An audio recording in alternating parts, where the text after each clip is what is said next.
Long security lines at airports again, if the agency runs out of money again. We'll discuss this and more of today's top stories. I'm Ernie Manouse. And I'm guest host Joy Sewing. We'll also talk with the University of Houston Law Center's Seth Chandler, who will break down the recent ruling on the state's 10 Commandments law and more. Plus, Brian Mason, director of the City of Houston's Office of Emergency Management, shares with us an upcoming event aimed to prepare Houstonians for a variety of disasters. And always, we want to hear from you. Give us a call or text us at 713-440-8870 or email us at talk@hellohouston.org. Hello Houston is made possible in part by founding sponsors John Bradshaw and Kathy Sanders, by Metro, and by gifts from listeners like you. Live from NPR News in Washington, I'm Libby Casey. The Justice Department is dropping its investigation into Federal Reserve Chair Jerome Powell, instead asking the Inspector General for the Federal Reserve to once again review building costs related to the Fed's Washington headquarters. It has twice found no wrongdoing. The move paves the way for the Senate to confirm the president's nominee, Kevin Warsh, to be the next Fed chair. Defense Secretary Pete Hegseth says the U.S. Navy blockade of Iranian ships and ports will continue, quote, as long as it takes. And he says other countries need the Strait of Hormuz open more than the U.S. does. We are not counting on Europe, but they need the Strait of Hormuz much more than we do, and might want to start doing less talking and having less fancy conferences in Europe and get in a boat. This is much more their fight than ours. President Trump says he's in no hurry to make a deal with Iran to end the war. The president was speaking to reporters at the White House yesterday after directing the U.S. Navy to, quote, shoot and kill any Iranian small boats choking the Strait of Hormuz that are laying mines. NPR's Jackie Northam reports. President Trump says he has ordered U.S. minesweepers to begin clearing mines from the Strait of Hormuz, a slow and dangerous process that could take months to complete. The threat of mines in the strait and attacks and ship seizures by Iran is forcing many vessels to stay put. That's preventing oil and commodities such as helium, fertilizer, and aluminum, all critical elements for industry, farming, and the like, from moving through the Gulf. That's causing shortages and driving up prices. Jackie Northam, NPR News. NPR has confirmed U.S. defense officials told lawmakers in closed-door briefings it could take months to clear the Strait of Hormuz of mines. Tennessee is angling to become the model state for President Trump's immigration agenda. Mariana Bacallao from member station WPLN in Nashville reports that the state house there has passed a slew of bills crafted in coordination with the White House. Tennessee Republicans attribute the immigration package to conversations with U.S. Homeland Security advisor Stephen Miller. The bills would deputize local law enforcement to act as federal immigration agents, restrict who can become nurses or electricians, and require schools to report the number of students without legal status. State Senate Majority Leader Jack Johnson says Tennessee is seizing the moment. And during this very unprecedented time we're in, where we have an occupant in the White House who is actually doing something about the scourge of illegal immigration and securing the border and so forth. Democrats argue the bills will have a chilling effect on immigrants regardless of legal status, reporting crimes, going to school, or seeking health care. For NPR News, I'm Mariana Bacallao in Nashville. You're listening to NPR live in Washington. Hi, from News 88.7 in Houston, I'm Matt Harab. The Houston Police Department has issued a new directive on how officers interact with U.S. Immigration and Customs Enforcement. It enables officers to, quote, wait a reasonable amount of time for ICE to, quote, obtain custody of people with civil immigration warrants. Under a previous ordinance, officers were supposed to be prohibited from detaining people due to those warrants. Mayor Whitmire says the change allows city officials to recover $114 million in state public safety funding, which Governor Abbott had threatened to revoke unless HPD fully cooperated with ICE. Fort Bend County Democrats held a rally outside Commissioner's Court on the first day interim county judge Daniel Wong presided over court. The group is opposing the two Republican nominees seeking office in November who were recently appointed to top-level positions in the county. Wong is the Republican candidate running for the county judge position this fall. His newly appointed chief of staff, Trevor Nails, is also running for Congress. During public comment, nearly a dozen residents voiced their opposition, including Sugar Land resident Anna Zephyris. This is a travesty and a mockery of democracy. Like I said, not a single vote was cast, and yet our taxpayer dollars are going to be paying MAGA extremists to run our Fort Bend County government, and it's a shame. Wong's communication director, Bobby Everly, responded to the backlash and said all the negative comments are an effort to just, quote, dig up dirt and tarnish Wong's first meeting. The Houston Texans beefed up their offensive line during the first round of the NFL draft last night. Commissioner Roger Goodell made the call. With the 26th pick in the 2026 NFL draft, the Houston Texans select Keelan Rutledge, guard, Georgia Tech. The Texans have 2 second-round picks as well as a third-round pick when the draft resumes later today. For more news, make sure to head over to our website. That, of course, is houstonpublicmedia.org. I'm Matt Harrop, News 88.7. Support for NPR comes from NPR stations. Other contributors include Progressive. Progressive Commercial Auto Insurance protects the vehicles that work to keep small businesses moving forward, including protection while running errands and other tasks at progressivecommercial.com.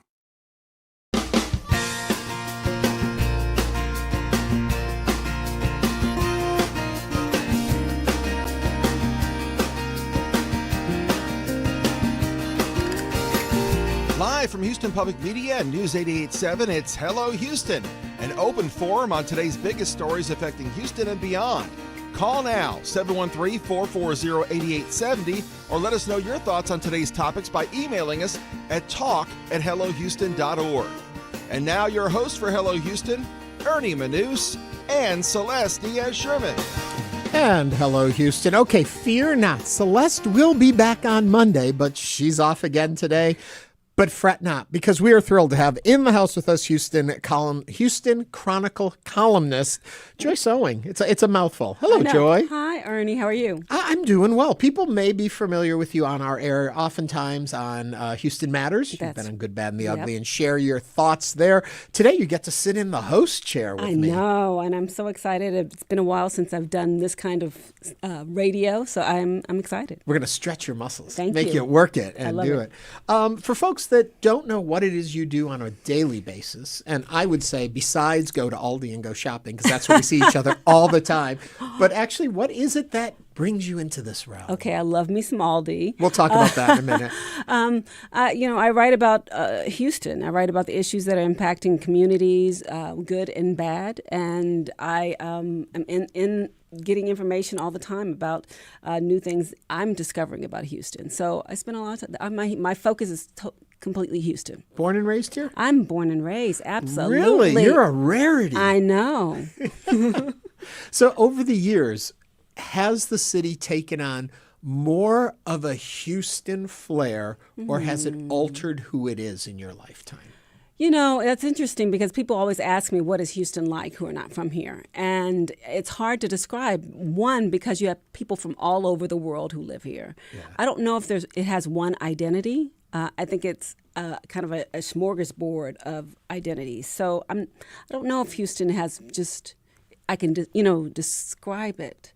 Yeah. I don't know. What do you think? I mean, well, I've been here 30 years, so I feel like I can say I'm a Houstonian. Yeah. I hear people say, 2 weeks, you're a Houstonian. Yeah. We're very inclusive as a city.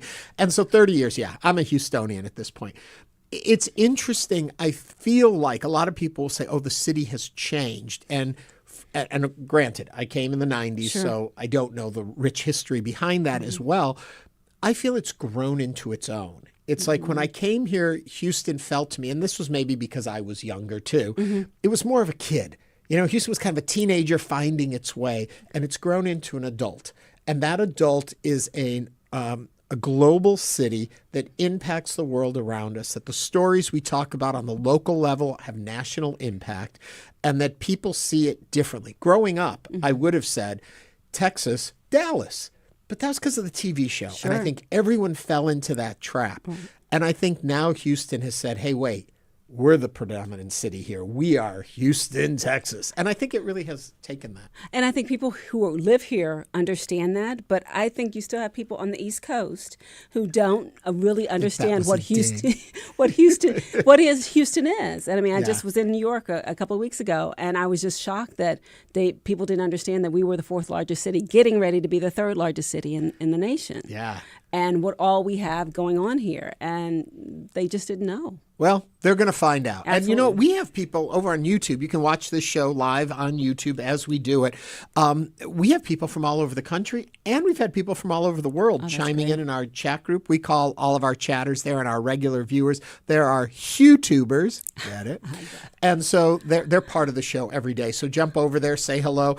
There has been a battle going on this week of people wanting to wear the crown as the #1 commenter. Oh. And so my British computer guy has it back, but I know Noah is waiting in the wings to steal back the title. He had it for a few minutes yesterday, so we'll see what happens today. And Noah does say, "Ooh, I love this lady. She's always awesome on Good, Bad, and the Ugly." So you already got fans out there. I appreciate that. We have a lot on today's show we're going to talk about. We're going to be taking a look. Yesterday, we got into a conversation. We were talking about the cop that said the racist things and what actually First Amendment protected. And we made a comment about, we need to look deeper into that. Well, we're going to be taking a look at the 10 commandments that are in schools. But the lawyer who's coming on to talk about it's also going to help us understand the First Amendment and what hate speech is. So we heard where our confusion was. We chatted back and forth yesterday. Today, we're going to get some solid answers for us. Also, we live in Houston, greatest city on earth, but we do know we face our fair share of weather difficulties. Oh, wow. So we're going to be looking at emergency management and what we need to be prepared. Believe it or not, we're heading back into hurricane season. Didn't we just get out of it? Exactly. That's what I was thinking. It's crazy. Yeah. Second hour, we're very excited. Patrice Pike, singer, songwriter, is in town for a big event this weekend, and she's going to join us here on the show, not just to talk about the event, but she's going to perform a mini concert for us coming up later in the show. And it's the end of the week, so we want to know your last-minute plans. Do you have something unique and exciting and fun planned for the weekend? Want to share it with us? Or are you hosting something fun and exciting you want to share with all of us? Give us a call or text us, 713-440-8870, or send us an email at talk@hellohouston.org, and we will get to those later in the show. But we want you guys to be part of it, too, so join us. My British computer guy says never is he going to give up the crown. So we'll see what happens there. Okay, time to get into the headlines. Joy, lead us in. Okay, well, this is not news that I don't think anyone wants to hear, but long security lines may return to airports next month. The Department of Homeland Security Secretary warned Tuesday the agency does not have enough money to continue to pay its employees through May. DHS has been shut down since mid-February. The result has been a lapse in paychecks, prompting many TSA officers not to come to work. That has caused several weeks of major disruptions at multiple U.S. airports, including Houston. Yeah. Late last month, President Donald Trump directed DHS to use funds from the Republican sweeping One Big Beautiful Bill to pay TSA officers and other agency staffers.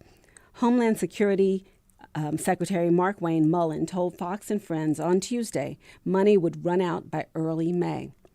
This week, Senate GOP leaders formally declared that they will attempt to circumvent Democrats in the stalemate over DHS funding and deliver as much as $70 billion for immigrant enforcement. But it's not a guaranteed win.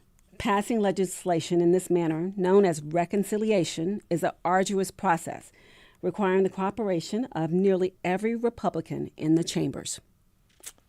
Yep. So what are your thoughts? Do you think this is going to work? Do you think it's a good fix, a bad fix? Do you think we should be dealing with it this way?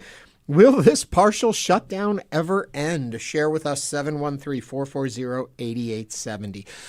One thing I want to talk about in the story before we get into what you laid out there was the comment you made about Transportation Security Administration officers not coming to work. Mm-hmm. And a lot of people have discussed that, like, well, why don't they come to work? They're not getting paid, but they have a duty, and they are going to get their back pay once everything's agreed to and all that. Many TSA employees work paycheck to paycheck, Absolutely. Like so many of us out there in the Houston community and across the country.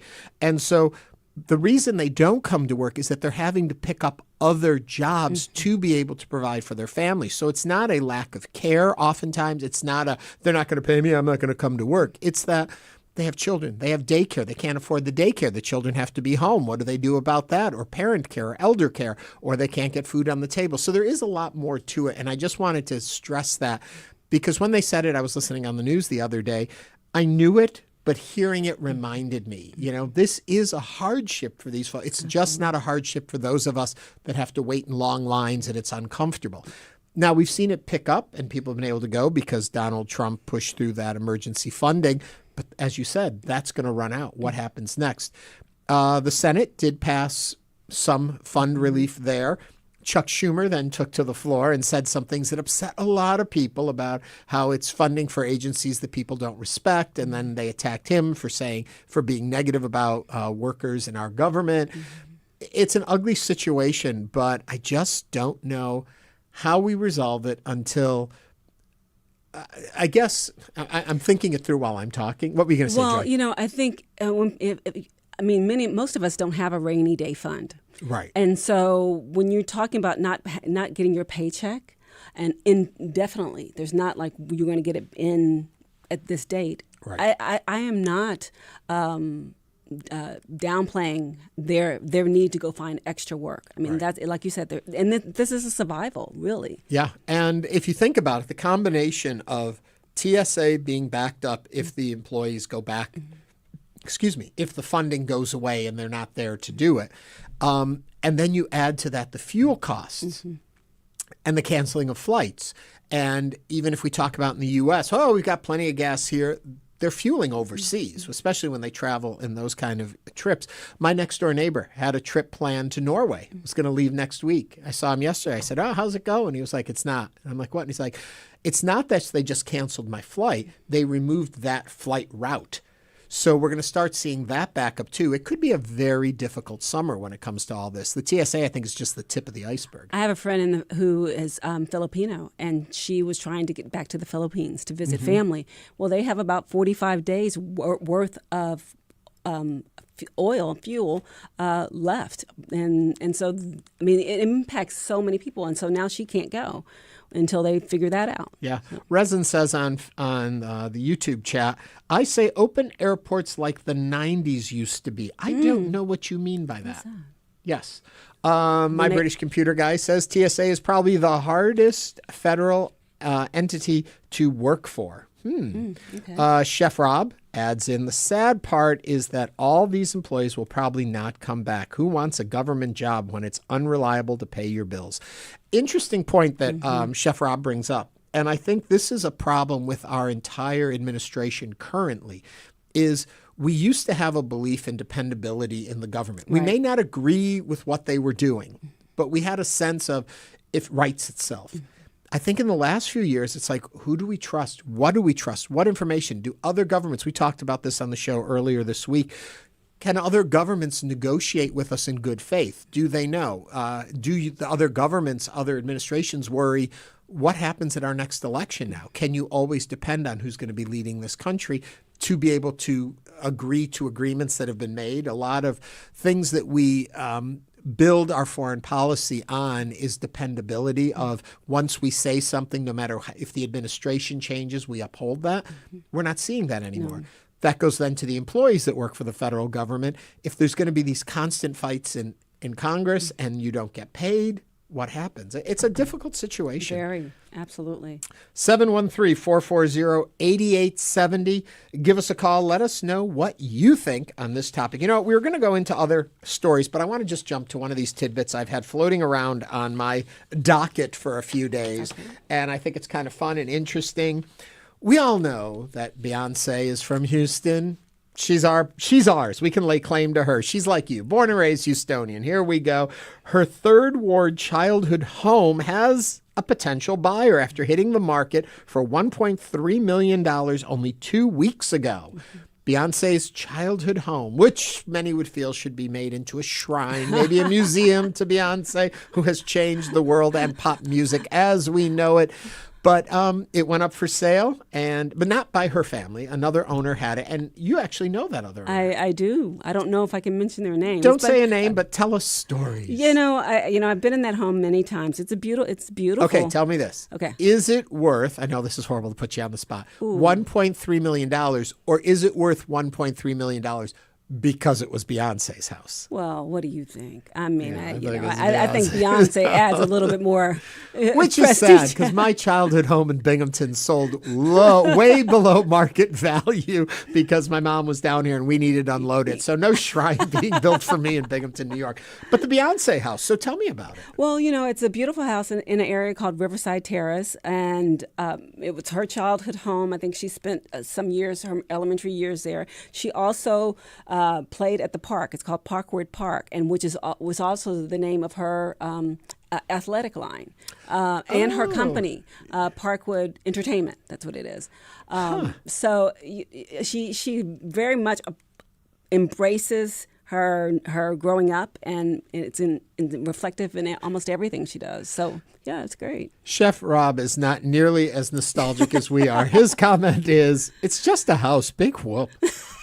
Well, tell that to the people that own Graceland. Well, let me tell you this. When she was in concert here, people were driving. They did a tour on all the homes where she lived, and there are 2 in our area. And people went. And so much so that one of the owners put out a mannequin of Beyonce, and people would take pictures with her. So, Fans are amazing creatures. Absolutely. And I say that being a fan myself of many artists. And so, I will tell you, I went to Minneapolis. I used to work a lot, still do, with Twin Cities Public Television, and that's where we do the Susie Orman pledge specials from that I've done. Every time I'm there, I've got to drive by the house that was the exterior for the Mary Tyler Moore Show. Oh. Growing up, I love the Mary Tyler Moore Show. That house is iconic in my mind. One time I went by it, and this is crazy. There was a for sale sign in front of it, and my friend and I were like, "What do you think?" And Deb was like, "Call him." We called the realtor. She happened to be showing another house in the neighborhood. She's like, "Do you want to see inside?" And so we pretended we were interested in buying. She knew we weren't. And she took us through the whole house. Now, remember, the house was not used for its interiors, but it was just such a thrill to be in it. So I think it's still on my Facebook page. I had my camera out and I took a video tour of it. And we got to the 3rd floor, which is where the room from the outside would have been Mary's apartment. And I've been filming the whole thing on live YouTube, and I see a sign that says, "No photos allowed in the house." I'm like, why wasn't that on the 1st floor? But anyway, so if you go to my YouTube, it's still up there. Anyway, the Beyonce house, Beyonce, I have wonderful stories about Beyonce because she grew up in Houston. She grew up watching me on TV. She told me that once. Oh my God, that's fantastic. They would rehearse, and I know I'm going long, but I'm going to go long for a second. So they would rehearse after school, and then they would take a break for dinner. And the show Wishbone used to be on Channel 8, Little Dog with the patch outside would tell stories. Well, right after Wishbone was my show, Weeknight Edition. And they wouldn't say anything to their dad because they didn't want him to get him back to work. So they would sit quietly and watch the next show, which was my show. Years later, I have a chance to interview when they reunited as Destiny's Child, and both Kelly and Beyonce were acting like giddy and everything. My producer said, "What's so funny?" And they were like, "We've watched Ernie on TV since we were kids. Oh my God, we're going to talk to Ernie." And I thought that was the funniest thing in the world. Wow. So I like to say Beyonce is a fan of mine. Oh, absolutely. She may not say that, but I say it. Anyway, a lot going on today's show. You got to hear our Beyonce chit chat. We are wrapping, and coming up, University of Houston Law Center, Seth Chandler is going to be here to help us break down the ruling and what it all means with the 10 Commandments in classrooms in our state. But also, he's going to help us understand First Amendment and what it means to hate speech. All that's coming up right here on Hello Houston. Don't go anywhere. This is News 88.7.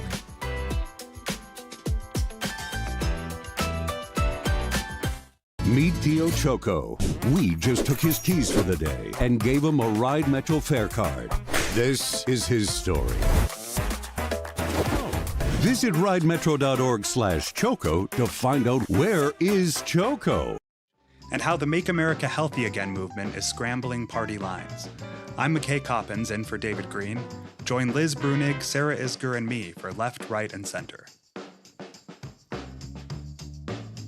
You can hear it this weekend. It's on Sunday at 5 p.m. Support comes from Base Power. As hurricane season approaches, Base offers energy plans with automatic whole home battery backup with new extended outage protection. Eligibility details at basepower.com/NPR. Support comes from Metro. World Cup planning includes transit improvements intended to serve Houston after the final match. Metro provides bus, rail, and paratransit service and continues mobility enhancements across the region. More at ridemetro.org/Metro Now. Tonight on Houston Public Media TV8, Great Performances presents a new season of Now Hear This. Violinist and conductor Scott Yu returns to host the critically acclaimed miniseries. Tonight at 8:30 on TV8. Support comes from Pearland, a community dedicated to growing innovative businesses and inspiring families, offering a diverse workforce, modern infrastructure, and schools, parks, and more. Details at pearlandedc.com.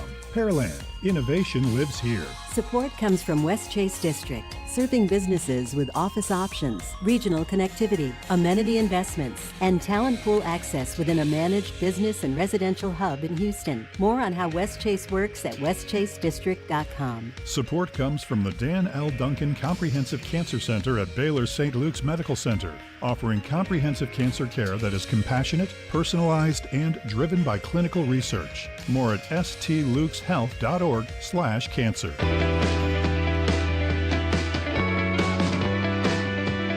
And now back to Hello Houston. To comment on today's topics, call or text 713-440-8870 or email us at talk@hellohouston.org. And now, Ernie Manouse and guest host Joy Sewing. Welcome back to the program. Before we get into our next guest, I just want to mention we talk about our HuTubers all the time, and one of our biggest contributors and regular listeners and viewers is Alex Garza Photo. And tomorrow, I hope she doesn't mind me saying it, is her 50th birthday. So a big happy birthday goes out to Alex. Thank you for staying with us. And congratulations for finishing half a century. Let's make the next one a good half century, too. All right. On Tuesday, the Federal Appeals Court ruled that Texas can enforce a state law requiring public schools to display posters of the 10 Commandments in classrooms.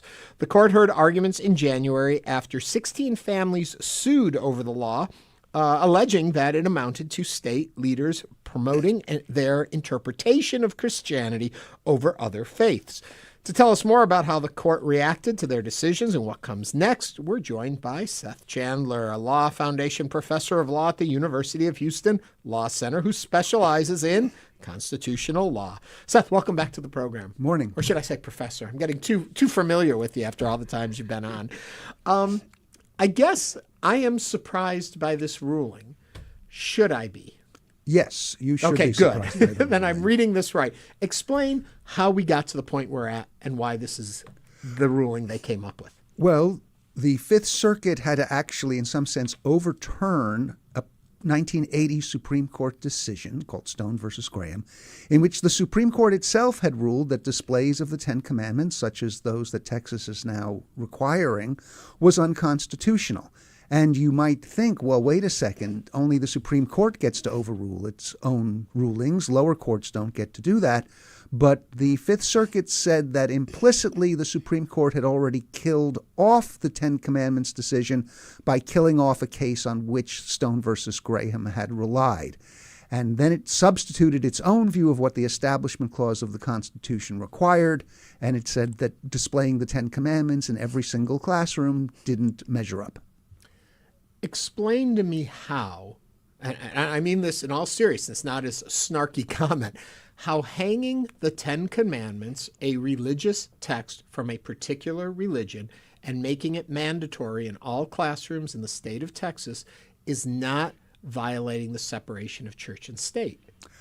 So the majority, the 9 judges who voted in the majority, said that the Establishment Clause had to be viewed as it was really, in their view back in 1780s, 1790s, as referring to literally an establishment of a religion where the state would tax you in order to promote churches, or the state would dictate what religious services occurred, or the state would punish you for not attending church.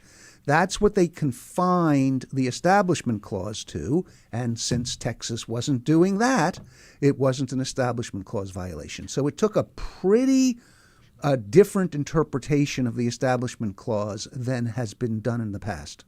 So then, can I take from this ruling that the tenets of other religions can also be hung in the classrooms?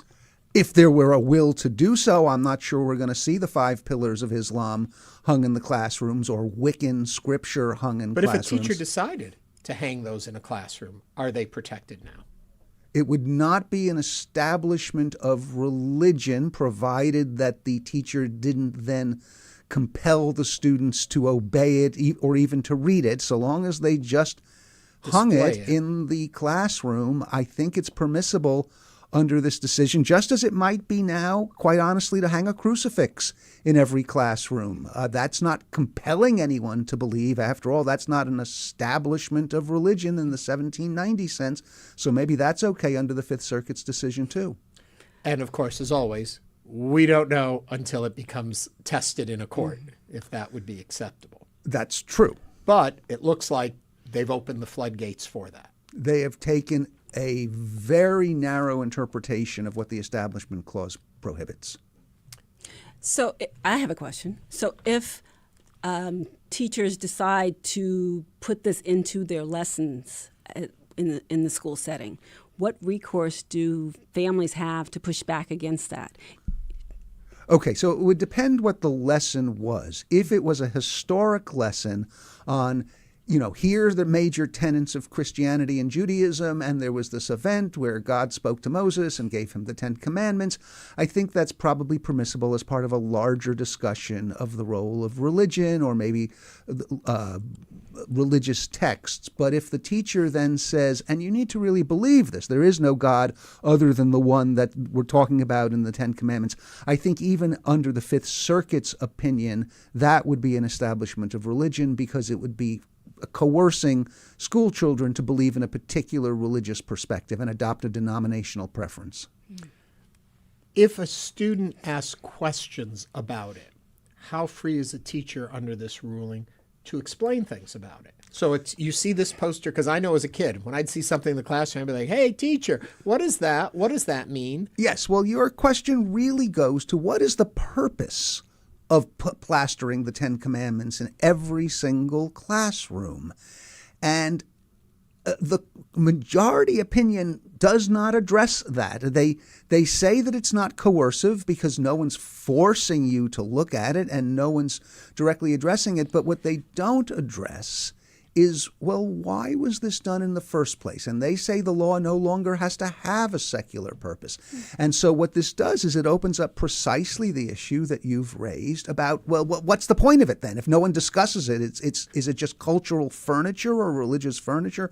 What is it? And it's going to place, I think, teachers in potentially a difficult spot to try and now become expositors of matters of theology. What does it really mean to covet thy neighbor's whatever, or what's, is Allah contained within the notion of thou shalt have no other God before me? There are all sorts of controversial issues that are raised by this version of the 10 Commandments, and I suspect most teachers are not well equipped to answer those.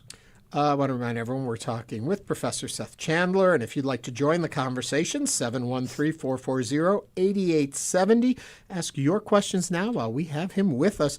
When you say no one is compelled to look at them, they're not forcing you to look at them, how does that fit in with the idea of the size it has to be? They didn't say it has to be large enough so you can see it. Isn't that, in effect, saying you have to be able to be aware of it?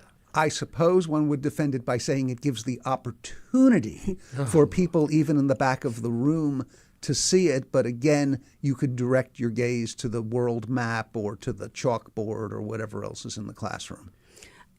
I think, what I recall is some of the conversations before this actually happened was talking about indoctrination. How is this not opening the floodgates to a different type of indoctrination?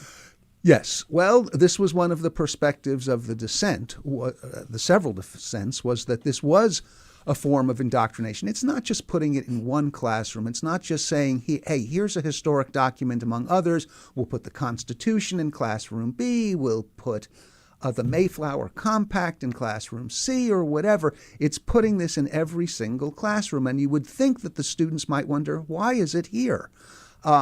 And so you ask, is it indoctrinating? The court said no on the theory, again, that no one has to look at it and it doesn't tell the teachers to say anything about it.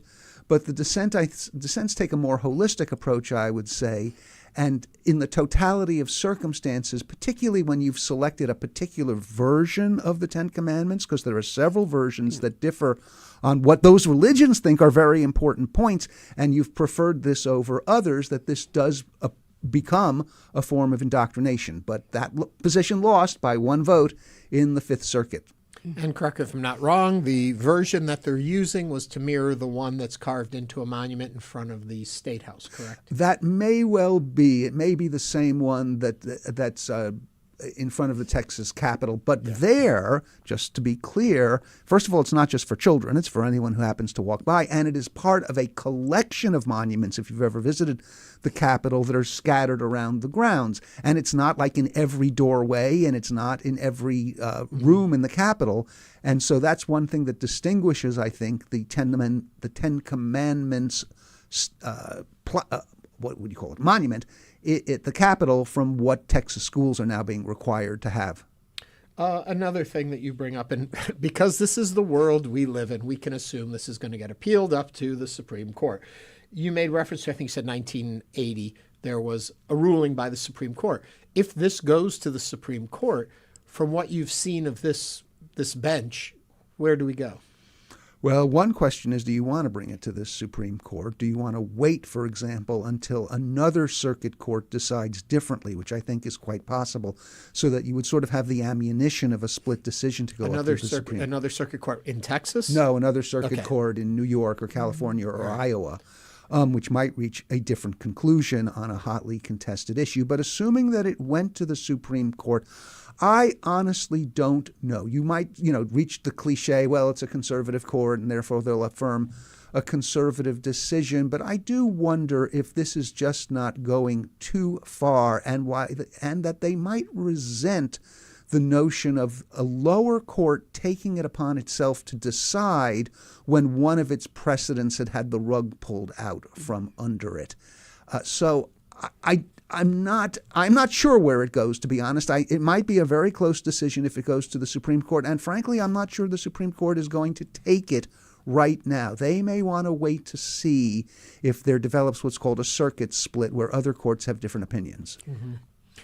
In the meantime, is the Ten Commandments going to be put in schools, or do the schools have to hold off until the next appeal? No, it's going in the schools. The court dismissed the challenge to the Ten Commandments rule, and I believe right now schools are required to place the Ten Commandments in every classroom. I'm not sure what the basis for resistance would be. They, in theory, could get emergency relief from the Supreme Court, but I'm very skeptical that would occur. 713-440-8870. We're talking to Professor Seth Chandler about what's going on with the Ten Commandments, and eventually we'll get to First Amendment. I want to talk about some of that in a moment. But we have a call on the line from Raymond from Katy. Raymond, what's on your mind today? I was going to ask the counselor, if they posted the Ten Commandments not only in English, but say Arabic, German, French, would that change the dynamics of this case?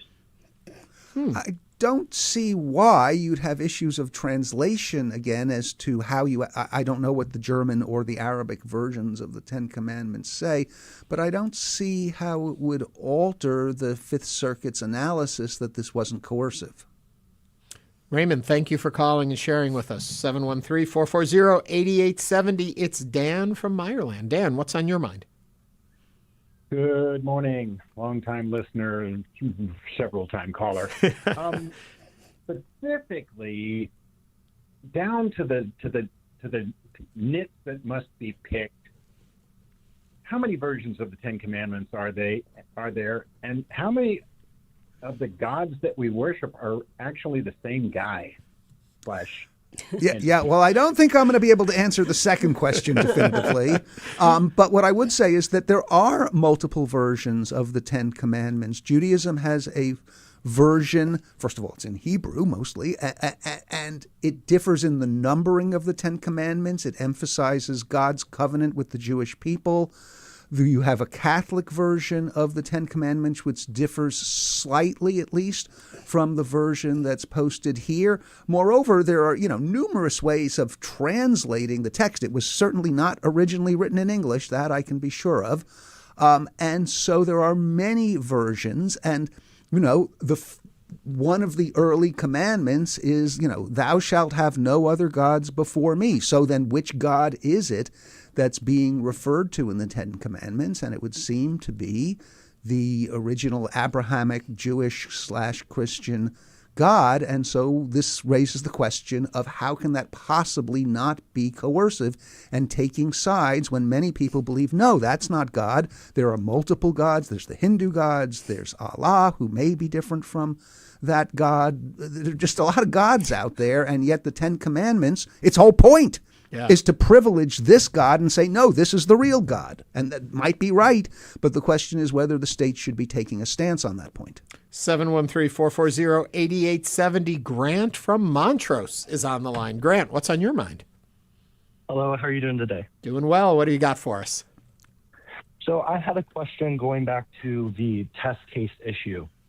If somebody did go and attempt to put the 5 pillars of Islam in a classroom, or a different, revered religious artifact, and that got shot down under some other provision or some interpretation of the law, what would the legal recourse be? Because now a state is providing special privilege to a specific religion. Yes. So there's an older Supreme Court case called Larson versus Valente, which says that states cannot prefer one religion over another. And you might think, well, then how could the Fifth Circuit possibly have decided the case this way? But they managed to distinguish Larson versus Valente on grounds that this wasn't coercively privileging one religion over another. But I think if a school district were to start prohibiting alternative religious perspectives, such as the 5 pillars of Islam or other religious texts or statuary from being posted, you have to start wondering how are courts going to deal with this, and you may end up getting what an earlier Supreme Court decision worried about, which was the entanglement of the government into questions of religion, which is generally, many people think, something that we ought to avoid. So this does open the door, and you can imagine there are Muslim communities in Texas where they might want to put up the 5 pillars of Islam, or there may be Catholic communities which have their own preferred version of the Ten Commandments. And so I don't see how exactly those efforts are going to be denied without running into that Larson versus Valente notion that you can't prefer one religion over another. And thank you for calling with that one, Grant.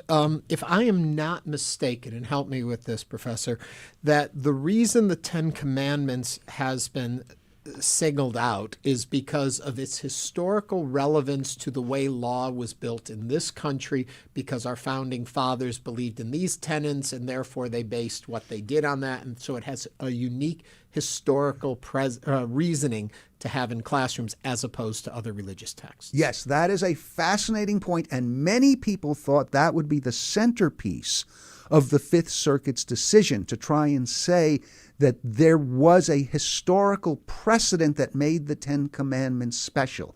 But that is not the road that they go down. And instead, what they basically say is that it's fine that you're putting it up for a religious purpose.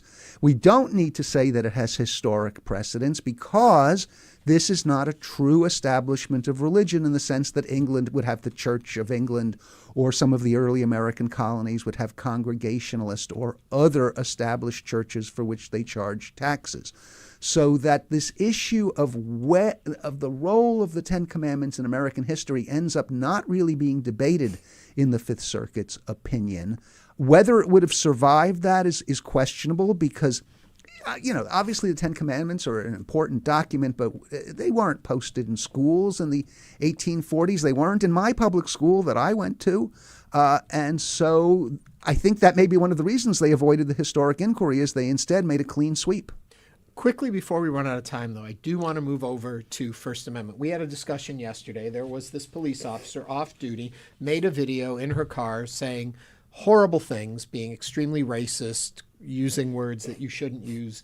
And it got to a conversation with us and our listeners about what hate speech is protected. How do we define hate speech, and is it protected under the First Amendment? Does this... granted, within her employment, they can decide if she's a reputable employee or not, or if it impacts how she does her job.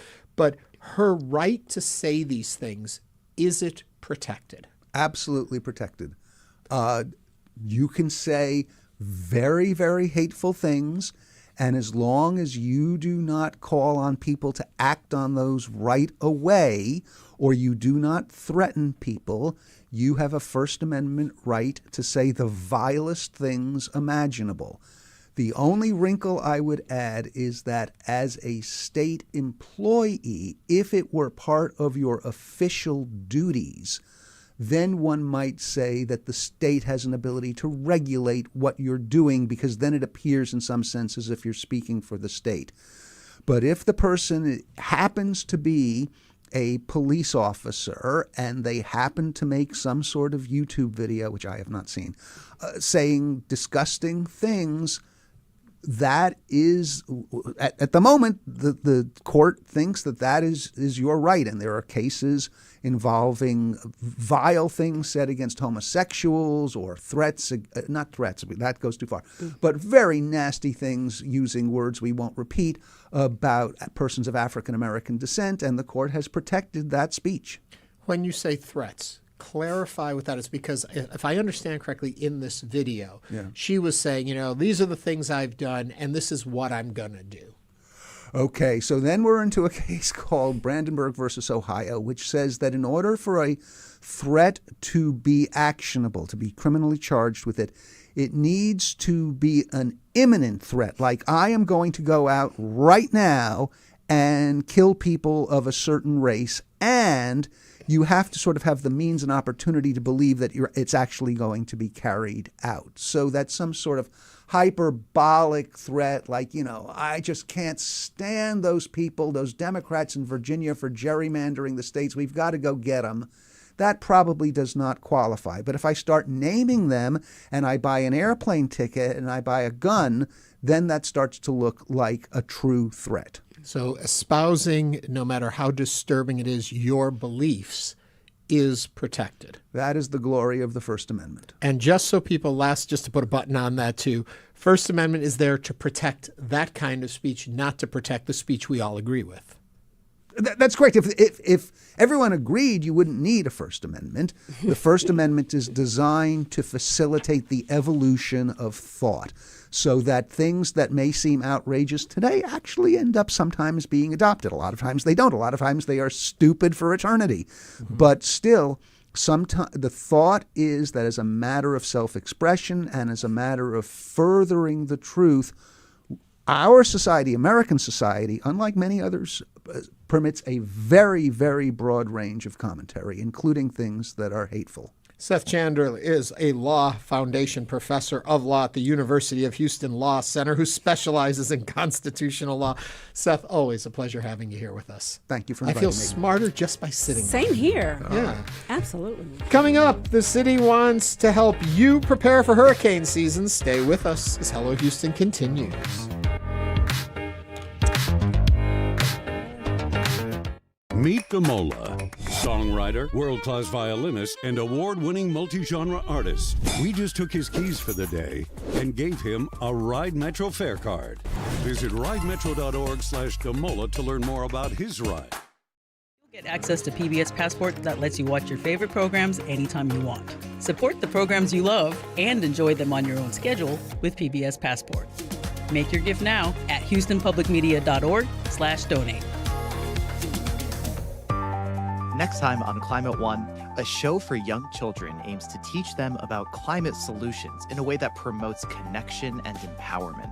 My job as an educator and a storyteller is to say there are good things happening, even though the dominant narrative right now is everything is bad.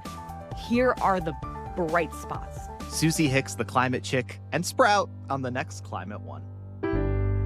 You can hear it this weekend. It's on Sunday morning at 6. Support comes from Rice University's Master of Interdisciplinary Studies, a flexible degree taught by Rice faculty, balancing life and learning for working adults. Applications due by May 15th. More at gls.rice.edu.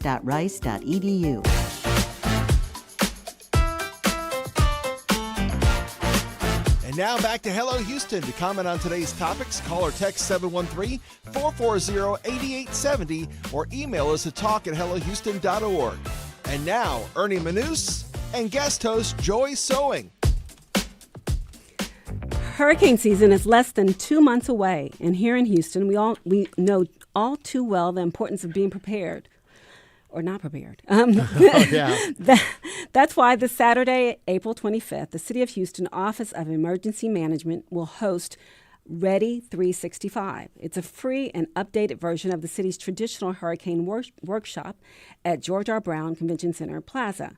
Designed as a fun, family-friendly outdoor event, Ready 365 prepares the community for a variety of disasters through interactive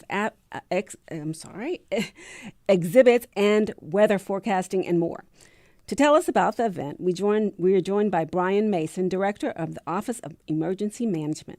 Welcome, Brian. Oh, thank you so much for having me. Got a little tongue-tied. Yeah. Okay, the name alone tells us things are different. You're not talking about ready for hurricane season. You're ready 365. Correct. So historically in Houston, we always worry about preparedness come June, July, August, September. We really want a cultural shift across the community where we talk about being prepared 365 days a year. We have unscheduled or unplanned events. Remember the derecho we had a couple years ago? That was just supposed to be a thunderstorm that turned out to be a little bit worse. Remember when none of us knew what a derecho was? That's right. What in happier times.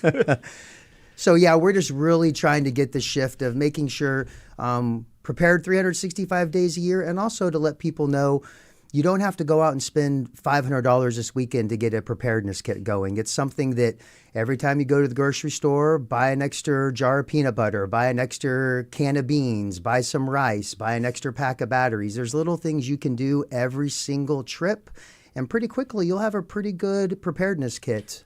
I want to go broader into all the other things that we talk about, but hurricane season, unfortunately, is once again almost upon us. I don't know how this happens so fast every year. Bottled water. I've got tons of it in my garage.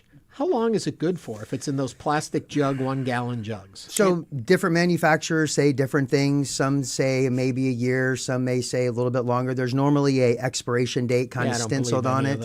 Well, we try to tell people when it comes to, like at my house, bottled water, we have 2 extra cases in the kitchen or out in the garage. When it's time to bring one inside, I know I need to get another one to kind of back up that supply. But we also try to tell people, we want you to have 1 gallon of water per day per person if a storm or something significant was coming. So a family of 4, we want you to be prepared for 7 days. That would be 28 gallons of water. You don't need to go buy 28 gallons of water. An easy thing you could do would be fill up your bathtub. And now I have quite a bit of water that if I needed to use it, it's readily available and someone doesn't have to go out and spend a lot of money to buy. Well, another tip. Dollar store. Yep. Every time I go buy a dollar store, I'll just grab another gallon of water. Yep. Doesn't cost almost anything, and I've got them. And if you have the old water, like I do, tons of it, don't just go pour it out now. It's good for flushing. It's good for other utility. You need fresh water for consuming. That's right. But for all the other things, you can use the old water. Right? That's exactly right. And going back to that bathtub water to help flush the toilets, that may be its main use if you needed to during an incident. Yeah. You talk about being ready 365. We talk hurricanes all the time. What else should we be prepared for, and what isn't in our hurricane kits that we need for alternate disasters? So I'll just say down here in Houston, just remember the last couple weekends, we had maybe a 1/4 inch to a 1/2 inch of rain in the forecast, and we had areas that got 5 or 6 inches of rain. So we have a lot of events that may escalate beyond what the current forecast is. We live in the petrochemical capital of, the country for sure, if not the world. We could have a significant potential chemical incident. There could be lots of things that could happen where we'd want people to make sure that they're self-sufficient and could be able to take care of themselves. So what should I have for a chemical leak, for bad air quality? What do I need in my kits? A lot of that maybe is just going to be we're going to have you shelter in place or may have you evacuate a certain area. So I would say just your standard supplies that you would normally have, food, water, medication's a big thing. A lot of folks making sure you have, we always request minimum of 3 days of supplies, preferably highly recommended 7 days worth of supplies. Just to give you some quick stats, Kinder Institute with the University of Rice did a study in 2025, and they came through and it identified a third of Houstonians feel that they're ready or prepared. So let's just do some simple math. We have 2.4 million people in Houston. 2/3 aren't. So 2/3 aren't. So that means 1.6 million people are not prepared with those basic life safety supplies that if something happens, they could be in a challenging situation. And believing that your faith in God is going to carry you through this. It makes me think of the old joke of the guy on the roof and the person came by in the boat and said, "Here, let me help you." No, God will help me. Yep. Then a tree branch, no, God will help me. They end up drowning. They go to heaven and he says, "God, why didn't you help me?" And God says, "I sent a boat. That's I sent right. Brian to help you and you're not listening." Masks, like what we all got used to during COVID. When there's chemical, when there's bad action, anything like that, no. I mean, you can buy like the real full face respirator that has air purifying cartridges, but people aren't going to buy those. No. Okay. Tell me about them. Well, Joy, what? A lot of people are buying generators. Who can afford the ones that power your whole house? But then there are ones that will power your refrigerator. And I'm kind of afraid of them because I don't want to be turning things on and off and with gas outside. Sure. So what would your recommendation be? So believe it or not, if you lose power, as long as you aren't opening your fridge or freezer constantly, it's going to stay pretty cold for a few days, right? So that buys you a little bit of time. I heard 24 hours fridge, longer for freezer. And that's right. That's a pretty good, and especially if you have a freezer packed full of a bunch of meat and it's all frozen and you aren't opening it, it's going to keep itself cold for several days. When it comes to generators, if you're fortunate to be able to afford a whole home generator, that is fantastic. If you're not, a smaller generator, and you don't even have to tie it into your electrical panel. You could just have a generator outside, run an extension cord into the house, put a little power strip, plug in your refrigerator, plug in a little spot air conditioner to keep a room cool. Your entire AC is not going to work on these. Correct. Yeah. No. So something small, and that way we have it in our family. If we have a situation, we have a little portable unit. We all just get in the same room. We close all the doors, and everybody just stays in that one room where we can keep it cool. Quickly before we run out of time, what can people see and do at the event on Saturday? So with it being a very family-friendly event, we're going to have a big Touch a Truck expo. So we're going to have a lot of, police, fire, public works. A lot of entities will bring vehicles for people to climb and see. There's going to be several artists out there, from face painters to balloon artists to engage a lot of the kids.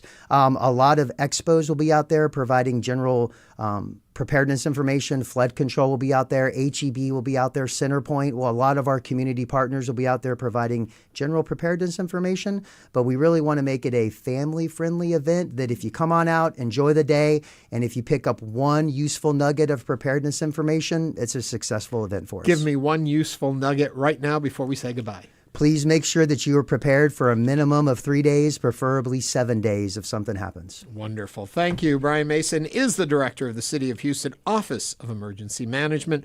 Brian, thank you for joining us today. Thank you for having me. The Ready 365 event will take place on this Saturday, April 25th at George R. Brown Convention Center Plaza.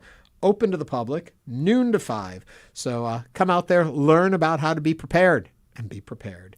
Okay, coming up, we'll continue discussing today's top headlines, and we also have a special performance from singer-songwriter Patrice Pike right here in our studio. So stay with us for the second hour of Hello Houston. This is News 88.7.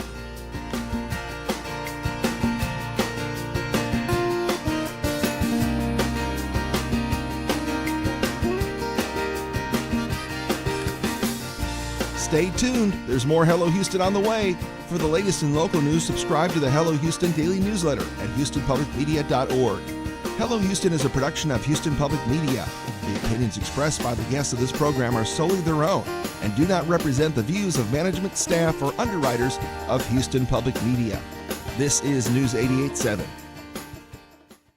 Support comes from Insperity Invitational, presented by United Healthcare, bringing Nicholas, Player, Trevino, Annika, and friends to town for the Folds of Honor Greats of Golf. One day only, May 9th. Information and tickets at insperityinvitational.com. Support comes from Base Power. As hurricane season approaches, Base offers energy plans with automatic whole home battery backup with new extended outage protection. Eligibility details at basepower.com/NPR. Cloudy day, we'll get up to 86. Right now it's 78. This is your NPR station, KUHF, Houston. News 88.7, a service of the University of Houston. Just ahead on this hour of Hello Houston, singer-songwriter Patrice Pike will join us to spread the word about an upcoming special concert, and you'll get to hear her perform right here in the Hello Houston studios. I'm Ernie Manouse. And I'm guest host Joy Sewing.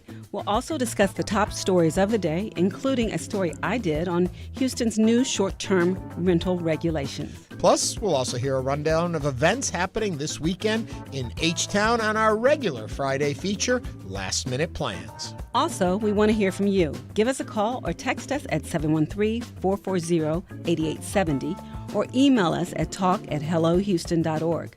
You can also watch us live on YouTube by going to houstonpublicmedia.org. Hello Houston is made possible in part by founding sponsors John Bradshaw and Kathy Sanders, by Metro, and by gifts from listeners like you. From NPR News in Washington, I'm Libby Casey. The Justice Department is dropping its investigation into Federal Reserve Chairman Jerome Powell. The decision likely paves the way for the Senate to confirm President Trump's nominee to head the central bank, Kevin Warsh. NPR's Ryan Lucas reports. The U.S. Attorney for Washington, D.C., Jeanine Pirro, says in a statement on X that her office is closing its investigation into Fed Chair Jerome Powell over cost overruns in the renovations of the Fed's headquarters. Pirro says instead the Federal Reserve's Inspector General has been asked to examine the cost issues. The Justice Department's investigation into Powell generated major blowback for the Trump administration when the probe's existence became public earlier this year. It prompted North Carolina Republican Senator Tom Tillis to threaten to block President Trump's pick to replace Powell at the Fed, Kevin Warsh, unless the DOJ dropped its investigation. Now the decision to do exactly that appears to clear the way for the Senate to move forward on Warsh's nomination. Ryan Lucas, NPR News, Washington. President Trump has announced a 3-week extension to pause the fighting between Israel and Hezbollah in Lebanon. But as NPR's Kat Lonsdorf reports from Beirut, both sides have continued to acknowledge attacks despite the agreement. Hezbollah says it fired rockets into northern Israel Thursday night. The Israeli military says all were intercepted. That's after an Israeli airstrike killed prominent Lebanese journalist Amal Khalil while she was reporting in the south, the 8th journalist killed by Israel and Lebanon in the past 2 months. The Israeli military responded to Hezbollah's attack by carrying out several more airstrikes in the south on what it says were military structures. All of this occurred as the Israeli and Lebanese ambassadors were in Washington to discuss the extension of the ceasefire. Iran-backed Hezbollah has been opposed to direct talks, while Iran insisted on a ceasefire in Lebanon to continue peace talks with the U.S. Kat Lonsdorf, NPR News, Beirut. The tech company Meta has announced it is laying off about 10% of its staff. The parent company of Facebook and Instagram is now investing heavily on developing AI. This year, Meta forecasts record capital expenditures of up to $135 billion, almost double what it spent last year. NPR's John Ruwich reports the layoffs will take place May 20th. Meta's chief people officer Janelle Gale says the layoffs are part of a continued effort to run the company more efficiently. The cuts will also allow it to offset other investments the company is making.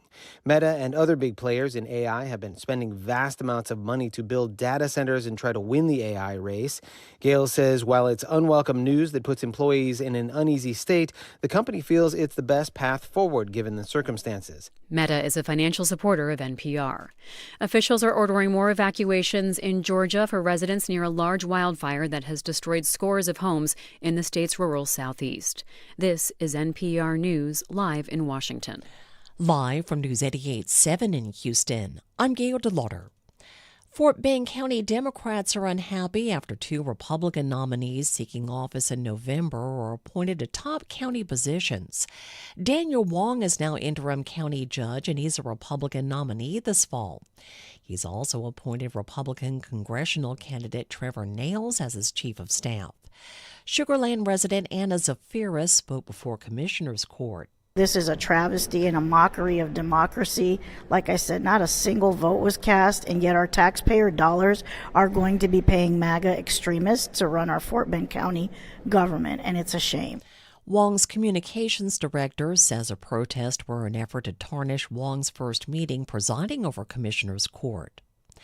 HISD's board has voted to fire the head of the Houston Education Association. Michelle Williams was taken out of the classroom last August over claims she refused to follow district curriculum.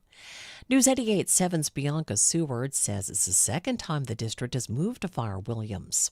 In 2024, the board first tried to fire Williams over her social media posts criticizing the district, but an independent examiner ruled there wasn't enough cause, and she was reinstated. Then last October, the board voted to terminate her again. She appealed, and in February, another independent examiner once again recommended she keep her job. But on Thursday, the board disagreed. Williams says she isn't surprised. I knew that we would win the hearing, and we would come here and they would change it and do what they always have done, because they've been trying to get rid of me for a long time. Williams, a vocal critic of the state takeover, has called her firing an act of retaliation. I'm Bianca Seward, News 88.7. The Rockets and the Lakers meet at Toyota Center tonight for Game 3 of their first-round playoff series. The Lakers lead 2-0. Also, the Astros are kicking off a weekend series against the Yankees at Dyken Park. First pitch is just after 7 o'clock. I'm Gail DeLauder, News 88.7. Support for NPR comes from NPR stations. Other contributors include Subaru. In partnership with the Arbor Day Foundation, Subaru and its retailers have distributed 165,000 trees since 2025. Subaru, more than a car company.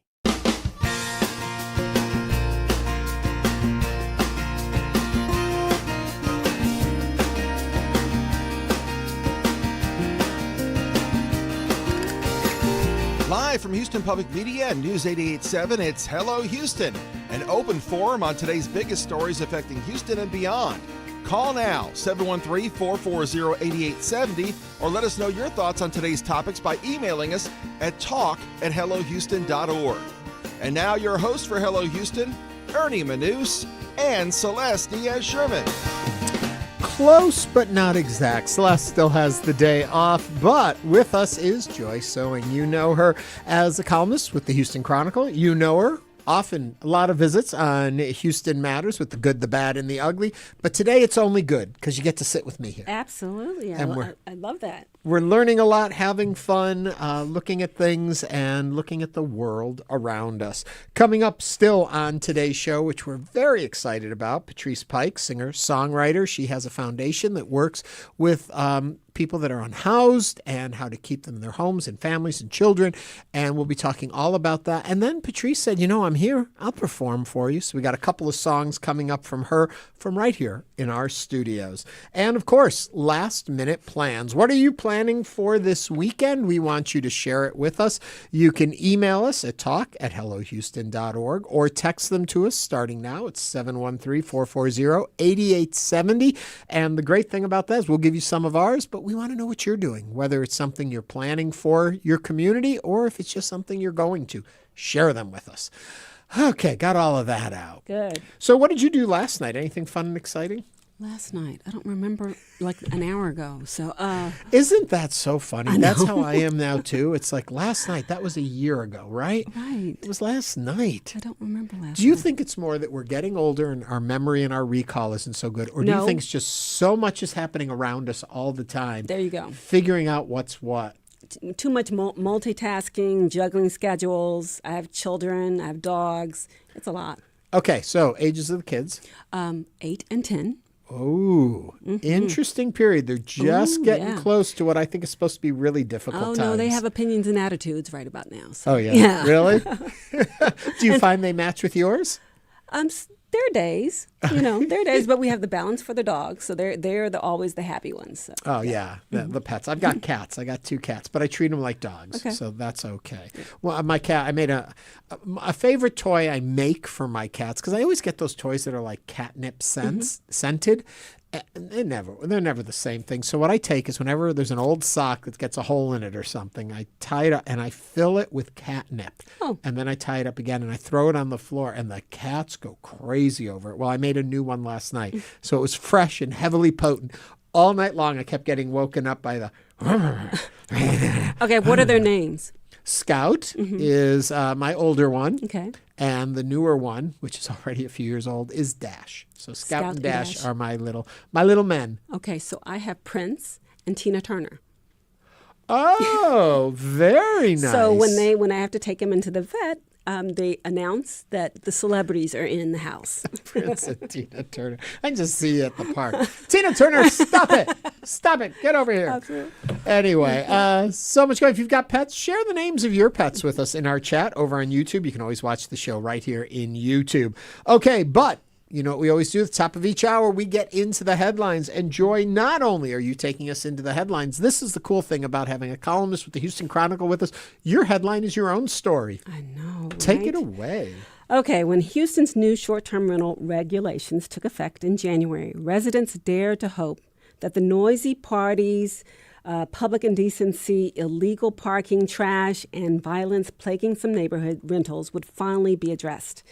Life would get quieter and safer. But months later, little has changed. Under the new rules, short-term rental owners must register their properties with the city annually and pay a $275 fee. They are required to provide a local 24-hour emergency contact and complete human trafficking awareness training.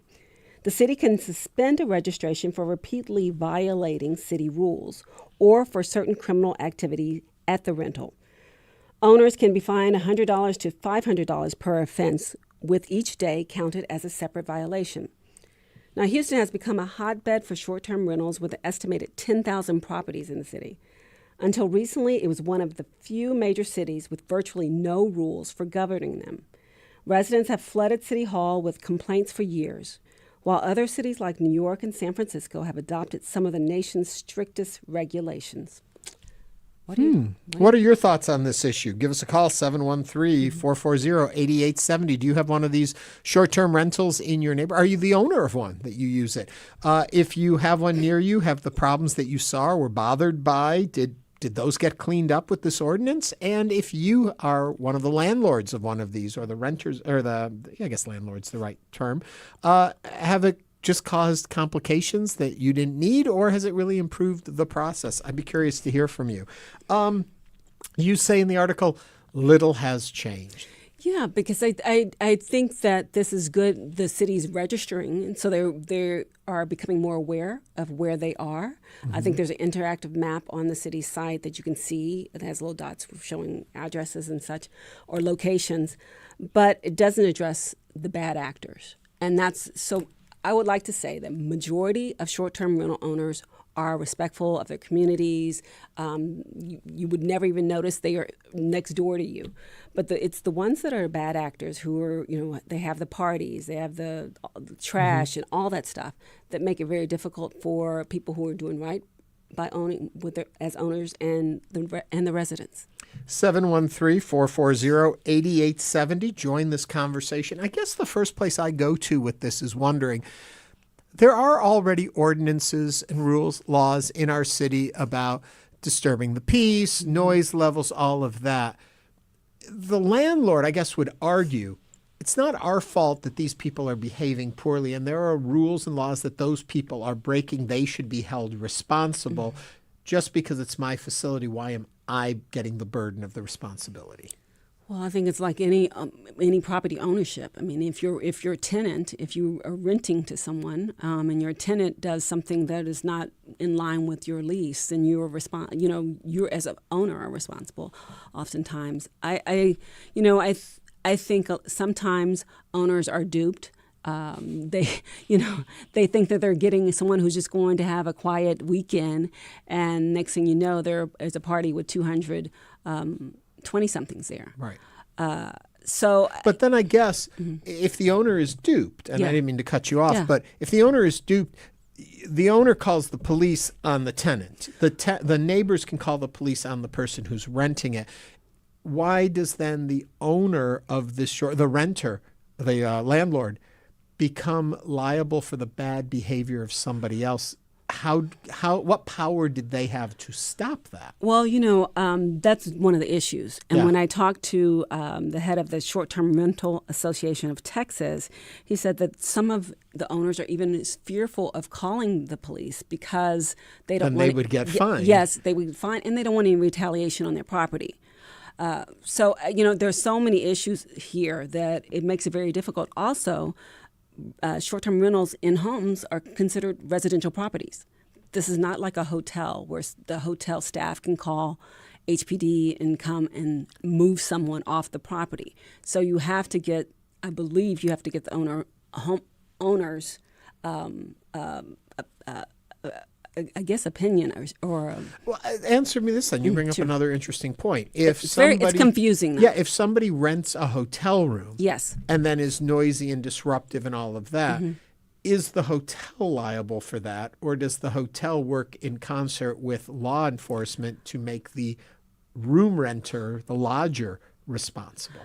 I don't know that answer. But I do know that hotels have more of a leeway to be able to pick up the phone and call law enforcement and help them remove someone from their property than someone at a short-term rental, which is considered residential property. You talk in your story also about other cities, you know, that we're late to the game in having these regulations. In what cities do they have regulations where they have seen it working? Well, New York has almost effectively banned short-term rentals in the city. And I don't have it right in front of me, but in other cities they've done similar things. I think San Francisco maybe. So short of banning, though, is there a city that comes to mind, or even if you don't know the name, but something you heard of, where this city had it figured out on how to work with the landlords to give to secure the community while also working with the landlord? Is there some policy out there that you've seen has been more effective, or do they mirror what they're trying to do here? I think short of just outlawing. Sure, I think there are other cities that jumped on it early and were able to control it. I think in Houston it's out of control, so it's hard to rein back once you've allowed this happen. And also, we don't have any zoning, right? Traditional zoning. So other cities, even Dallas, has rules in place, and they've worked on their short-term rental rules. So. We are not only behind the eight ball, we're dealing with kind of the wild, wild west here. And it makes it very difficult. I have 5 short-term rentals on my block, and I have a short block. Okay, so what do you hold that thought. I just want to give you a comment from one of our YouTubers says, we have a short-term rental in our neighborhood, and it's all caps bad, real bad. Can you imagine working your whole life to live next door to a party house? I hear you, Resin. On your block, you said a number of these short-term rentals. What has it impacted your neighborhood? Well, again, majority operate very well. They are in the community. You would never know, other than every now and then you might see somebody new. But the ones there's one in particular that is a multi-unit place, and there's a constant turnover of people, and younger come for spring break. Or come for an event, holiday. And there's been times where I pulled in onto my block where my driveway was blocked, trash, music that goes into the night or early in the morning, even public displays of affection. There we go. You go. If you actually lease a room, if you do one of these Airbnbs or anything else that way. Give us a call. I'd love to know how you vet the people that you rent to. And I'm also curious, what legal protections do you have to vet? Because I know like that there's certain policies on who you can rent to and can't rent to, and discrimination lawsuits and all that kind of stuff. Are there guidelines on what landlords or property owners or leasers, whatever you call them, can do to ensure that they can qualify who they lease to? I also know that companies like Airbnb, the big ones, people who are owners who usually have the properties that are the bad actors, they're not on Airbnb typically. Because they know the rules, and Airbnb has very strict rules about party houses and all that kind of stuff. Some of these people are just doing it on their own, putting a sign on their building or house. Is there still Craigslist? No, but we have TikTok and Instagram, and that's been a way to get out the word out about some short-term rentals that you would never even know that they're being. We had a text that came in that said, Ernie, the easiest way to address why is the owner cited is to add to a rental agreement that any fines or citations that arise from the tenant's actions are payable by the tenant. That's a good idea. I like that in there too. Idea. Somebody's got to be in charge. Somebody's got to be watching it. Well, and I think that it's put an undue burden on neighborhoods trying to fight this. And I know it's been one of our issues, and I know it's across the city. Where do you think it's going to go? How is this going to resolve itself? Are we going to continue to have this tension going? Yes. Are we going to outlaw them in the city? No. What do you think? You don't think it's going to? No. It's we are all about property rights. Yeah. And I just think it's hard enough trying to get deed restrictions in areas that don't have deed restrictions, or getting any type of small restriction on a neighborhood or a street. And I think the city has good intentions with their ordinance, but the enforcement is something that we all kind of question, whether there is enforcement behind it. And will it really move the needle in reducing crime and reducing trash and reducing all of the nuisances that we have? Before we run out of time in our headline section, I know you have Prince and Tina Turner. Are you going to be going to see Michael, the Michael Jackson biopic that comes out? Of course. Of course. Even though it's a very, I don't want to say Disneyized version, but it's all the surface joy of the music, none of the true deep story. That's what I want. We need a little bit of Michael Jackson joy right about now. Do you want the fact that even when they show the whole family, Janet isn't one of them? They don't even acknowledge her existence. They don't even have an empty chair at the table that could be Janet's chair. So I did not know that. LaToya's in it. Okay. No Janet. Yeah.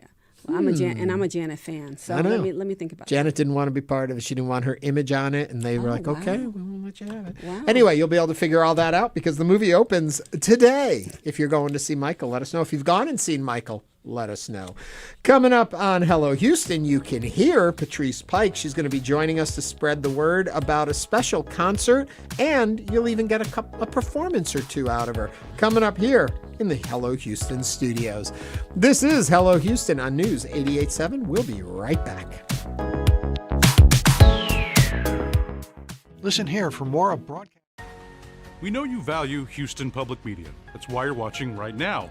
So take the next step and become a new member of the station you rely on. Every gift makes a difference. And what matters most right now is supporting the station that brings you the news and information you rely on. It only takes a minute to make a big difference. So join as a new member today at houstonpublicmedia.org/donate or call 800-364-8300. Sports is finally having its moment, so we went to a women's sports bar. Women's sports weren't playing on TVs. You couldn't actually find it. I'm Kai Rizdal, the business opportunities off the field. Next time on Marketplace.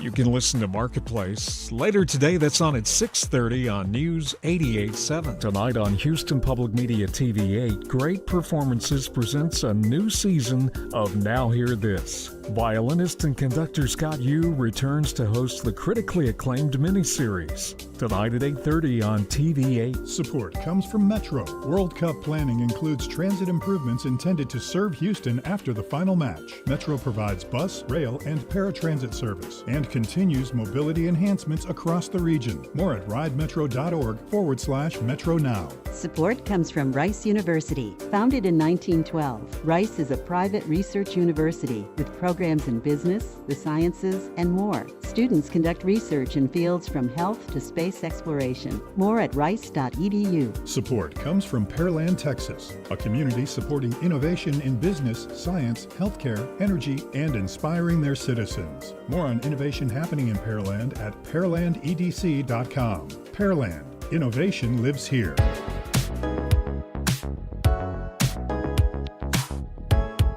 And now back to Hello Houston. To comment on today's topics, call or text 713-440-8870 or email us at talk@hellohouston.org. And now, Ernie Manouse and guest host Joy Sewing. Every week, families in Houston face eviction due to sudden hardship. A missed paycheck or an unexpected medical bill can put everything at risk. The organization, Step Onward, provides rapid support that keeps children in schools and families in their homes. They prevent homelessness and housing insecurity by providing assistance for housing, education, food, and counseling to individuals and families facing chronic or sudden hardship. And now they're ready to reintroduce their work to the Houston community. This weekend, they are sponsoring a Sunday Funday, bringing the community together to celebrate their impact and to make more of it possible. Recently, I had a chance to sit down with Step Onward's executive director, Dr. Sam West, and co-founder, recording artist, Patrice Pike. The concept of performing live music in front of an audience, how does that hit you differently than either for video, on TV streaming, or even in the recording studio? What's the element that changes for you? Well, even though there's a perceived audience when you're doing the types of media that you're talking about or performances, obviously having a live audience is essential. And that is what I mean by that is not only are there people in the room listening to you, but there's an exchange of glances, there's an exchange of body movement, there's a reading, especially if you have the lights just right so you can actually see a good portion of your audience. And I talked to a friend of mine once and he asked me a question about the audience and I explained to him it's almost like, with all due respect, the audience is an instrument because you are reverberating to them and they are reverberating back to you. And so there's a whole flow of experience of engagement. Mm-hmm. Talk to me a little bit about the idea of vulnerability. When you are removed that one step, you can reveal without having someone right in front of you looking at you as you share experiences. Mm-hmm. What does that feel like? Is there ever a point where the vulnerability is somewhat overwhelming? I think the times that occurs for me really is, you're jogging my brain and I'm thinking when I've written a song that is deeply emotional for me and it might be just a little too soon to play it live. Yeah. It's hard to execute a great vocal when you're shedding tears and very emotional. And so, but then, I've heard feedback from audience members that it also makes those of us that have the capacity to do that show that we are truly more human, and there's a certain type of experience that happens there that they may not experience with other artists. Yeah. Sam, in a different way, you work with people who are very vulnerable too. Mm-hmm. And talk to me about the interchange, the exchange when people are in need or need help and the vulnerability that's present. How do you approach it so people feel comfortable and not too exposed?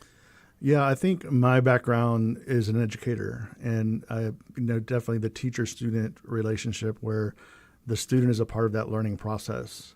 And there's also some vulnerability there where a student may have some type of a specific need, specifically a basic need like housing or food. So working to create a safe space, make it okay to say that they need help. I think a lot of times students aren't aware of what's available to them. So I think just creating an opportunity and a relationship for them to have a safe, caring person in their life. Yeah. Okay, Patrice, take me all the way back. Okay. So when does music first speak to you? When I was a little kid, around 3 years old, I started singing, and I have memory back to then. And then my mom's best friend gave me a ukulele. I was 4. And I started writing songs. And I didn't actually remember this particular song until I had a flashback because my mom told me what her experience was like watching me. And I was sitting on a fence in a rural place outside of Dallas where my stepfather's family had a farm. And I'd written a blues song about how the cows couldn't cross the road because of the cattle guards, and I was crying. So she embarrassingly said that in front of about 1,500 people at a Sister Seven show one night. I think it was a New Year's Eve, which her birthday's New Year's. But it goes all the way back to then, and then she gifted me a violin around that time and gave me lessons with something called Suzuki method, which is by ear. Right. And I think that really developed a lot of my ability to sing well. Yeah. Does it have to be a particular instrument, or at this point, can you find your way around any instrument, do you think? I think, too, even the basic degree of finding your way around an instrument, for me, helps write songs. Like, I will use a bass to write songs, but I won't perform with a bass live because I work with people that are far better at that than me. But I'm also a percussionist and a guitarist, you know, that I'm doing that all the time when we play live, switching around. I think the thing about my voice is no matter what happened with us, and in regard to Step Onward, my family experienced housing insecurity when I was a kid. And so sometimes I didn't have an instrument anymore. And in terms of an external one, I could sing when I was climbing a tree. I could sing when we just moved and lost some of our things. And so this is my gift. And also it was the thing that I could hang on to. So it's been the way that I've communicated music most of my life. I was going to hold off on going into the foundations, but you started with the Grace Foundation, correct? And then it evolved into this one. What led you to start that? So it was 2 things. When I was a kid, like I just described, I had that experience with my family of housing insecurity, and I knew other kids that had that too. And so I dreamed of a time where I might be able, since I was an early musician, I thought, what if I could do music and I could find a way to have an impact on the world to help people with this problem? And it was really there for me because it was a constant moving. I call my family and I affordable housing migrants. Mm-hmm. So then later in life, I was actually in the music business with a major label deal, and I was meeting unhoused teenagers on the streets of the major cities around our country and also Western Europe. And so I really started thinking about how could I gather a group of friends together and put an organization together that could do something about it and not wait until that big moment where you maybe are rich and famous and you can do something about it like many do.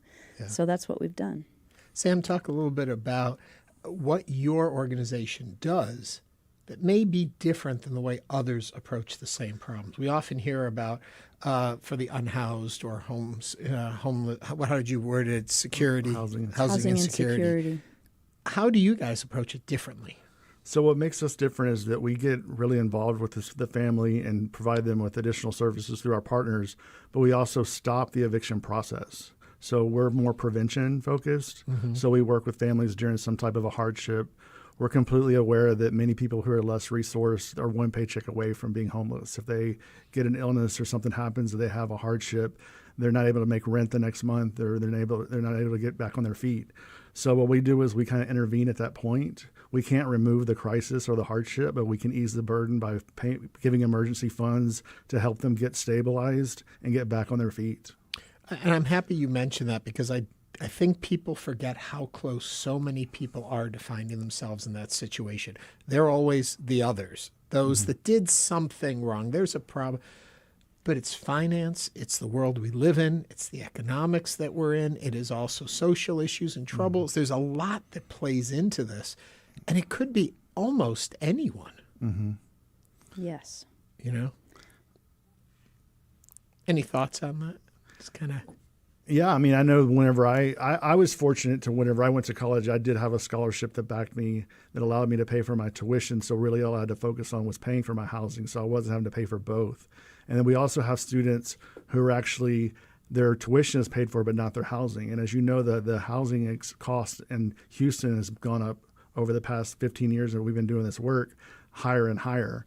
So, being able to actually step in and remove that burden for a small amount of time allows them to be able to get back on their feet.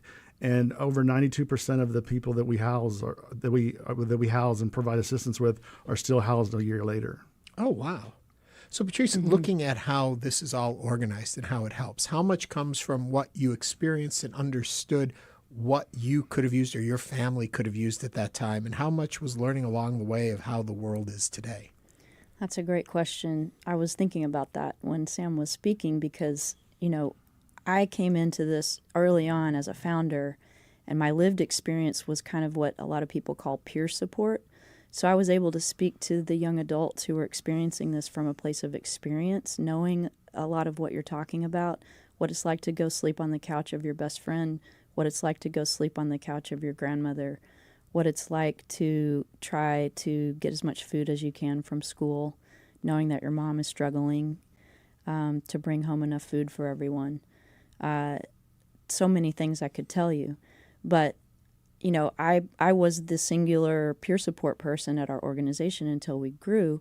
And, now we have experienced now 20 years of working with our recipients, learning from them. And I always say that the thing that we learn from the most, because I'm just one person, is learning from them because they're so happy to have this help and they want to let us know what they're going through. So we've gained tons of experience about, a broad spectrum of people's experiences, and we've placed that into our policies and procedures and into our culture.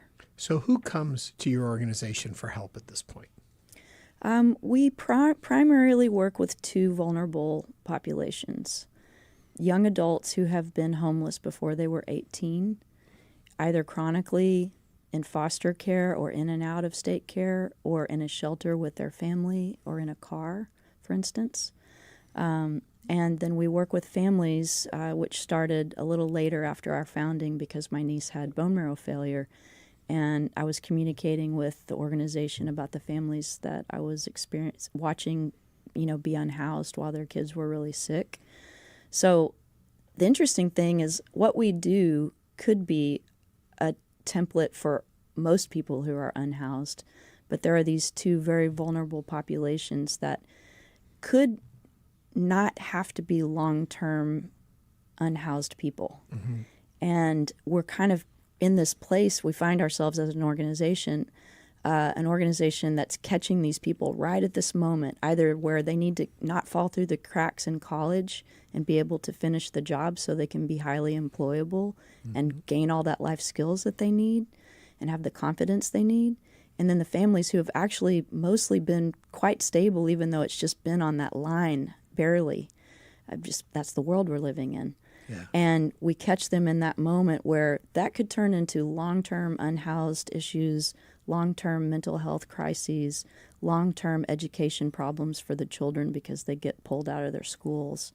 And we take that moment and make sure that they're able to stay secured in their homes for just a period of time enough for them to recover. Yeah.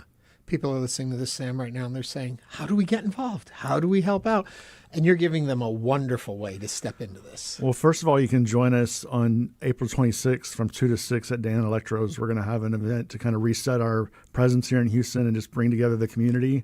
So if you're a community member who wants to be involved, you can go to our website, which is steponward.org. Get in contact with us there. And if there's anyone who would like to develop a partnership with us, we'd be willing to explore that. But really, we are community-based, and we rely on interagency collaboration. So we work with other agencies. And the great thing about our foundation is that since majority of our funds are raised privately, we can be a lot more fast with it. So like Patrice said, we have a very rapid approach to how we house people. Yeah. And so it may be the end of the month and the rent's not getting paid and they've got until the 5th to get the rent paid. It's usually the time we become involved and we're able to make it happen within that same week and get that rent paid and get them back on their feet. And one thing that's also exciting is we just brought on a new social worker. So through grant funds, we were able to use those funds to allocate a social worker who's going to work more intensively and have more direct services directly from our organization. Whereas before in the past, we've always had to rely on our other partners who couldn't provide emergency funding, which we could. But now we're actually growing, as Patrice said, and we're actually at a point to where we're now beginning to venture into providing direct services as an organization. We just hired them on April 1st of this month. Well, Patrice, I think about it and I think, a charity gala fundraiser for an event. That's not at all what you folks are presenting. And first of all, what I love about it is it's free and open to the public. Yes. So what are people getting to experience? So it was Sam's brilliant idea to have a daytime Sunday Funday in Houston at 2, from 2 to 6. And we have music, which has always been our way of having fun at our events. Boomtown Jazz Band and my band, they'll experience like light bites and drinks. We're providing, beverages. And the thing is, like, we do the gala thing, but this is really a friends raiser. We really would love people to donate, but we want to re-engage the Houston community because, as I said earlier, we've still continued to fund Houston recipients continuously, but we've not been recently doing events and fundraising in Houston directly through events. So this is our first one in a few years. What I like about it is you say a celebration, and that definitely is how it feels, how it looks. Daytime event, open to the public, but folks do need to register. You can't just show up. So register, and they can do it where? There's an event link on our website, and it's through Eventbrite. We have an Eventbrite that's there, and all of our social medias outlets have the link to the event on there as well. Give the website again. StepOnward.org. Perfect. And you mentioned music has always been how you like to celebrate and do things. Yeah. Would you entertain us with a piece or two? Absolutely. Again, to learn more about their Sunday Funday event, visit steponward.org/Houston-event. And now, Patrice Pike, joined by Hunter Hendrickson, share with us the song Rufus.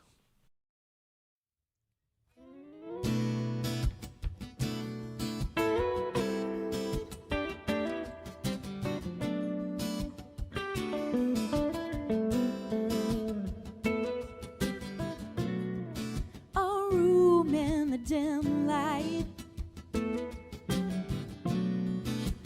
Green is the color of the wall.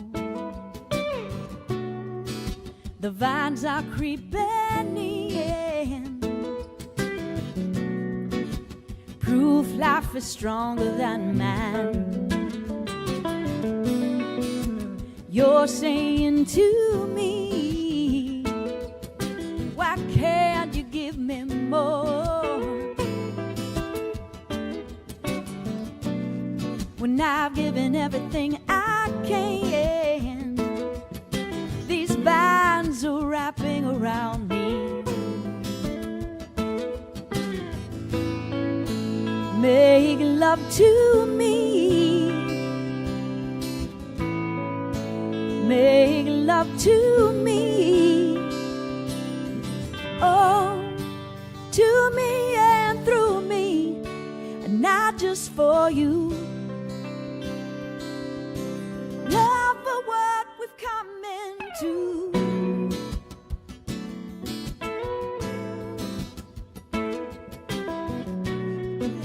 Love for what we've come into. They'll see in the morning. It's crashing on the stone. You're right here next to me, and heaven's out of reach today. Years of longing, now quintessential torture. Well, Dante in the making. Tears cannot quench the common love. Be here with me. Stay here with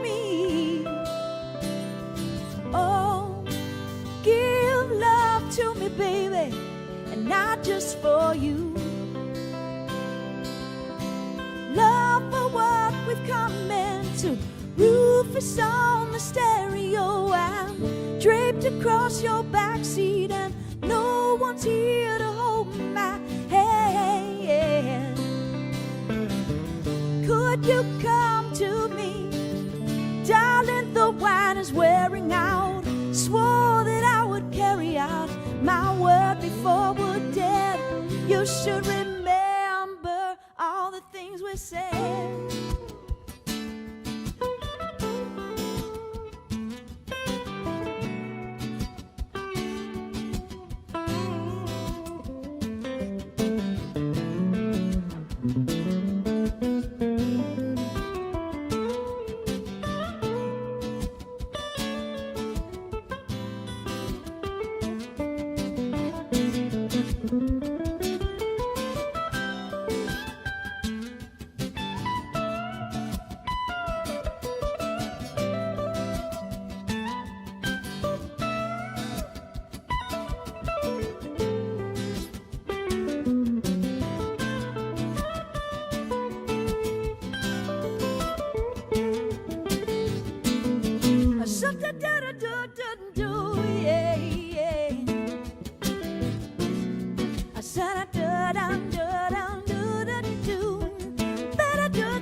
Stay here with me.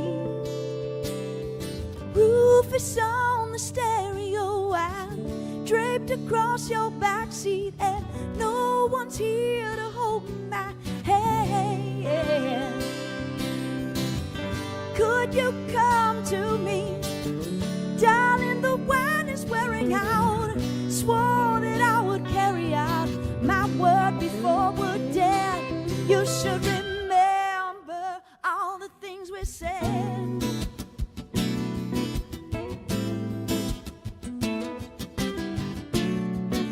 Oh, you should remember.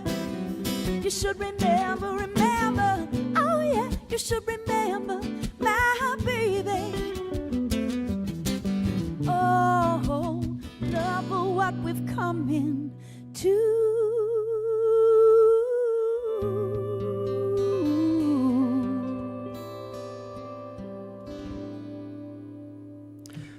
Patrice Pike and Hunter Hendrickson performing Rufus, and you can see them live as part of the Step Onward Sunday Funday event this Sunday, April 26th from 2 to 6 p.m. at Dan Electro's in the Heights.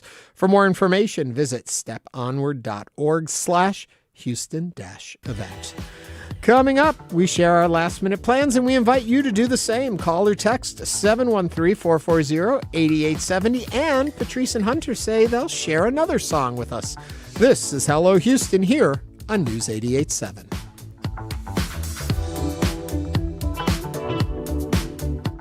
It's not just your car. It's the one that brought your kids home from school, took you cross-country, held memories, laughter, even a few breakdowns. When it's time to let go, give your car a new purpose. Donate it and turn memories into meaningful support for this station. Plus, you'll enjoy free and easy pickup, potential tax benefits, and a simple donation process. Your gift supports the programs you and your family love. Donate today and help keep public media strong. Call or donate online. You can listen to the Sam Sanders Show this Sunday night at 6. I mean, if it was up to Trump, he would be the president, the first one to deal with this problem in a permanent way, completely eliminate the program, have a new regime in that's more friendly to the United States. But none of those things seem likely right now. I'm Michael Barbaro. That's Today on the Daily from the New York Times. It's on tonight at 7 o'clock. Support comes from DePelchin, reminding you that April is National Child Abuse Prevention Month. And for more than 130 years, DePelchin has worked to ensure that Houston area children are part of safe and loving families. Learn more at depelchin.org. Support for Houston Public Media comes from Houston Parks Board, celebrating 50 years of expanding, improving, and protecting parks and green space in the Houston region.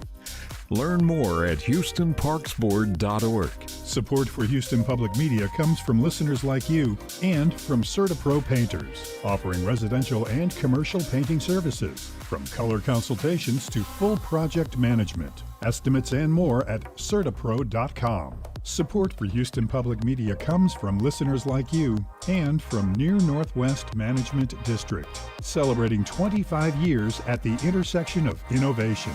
More information at nnmd.org.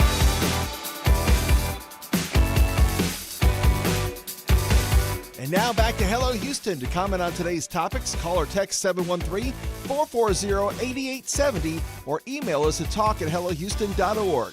And now, Ernie Manouse and guest host Joy Sewing.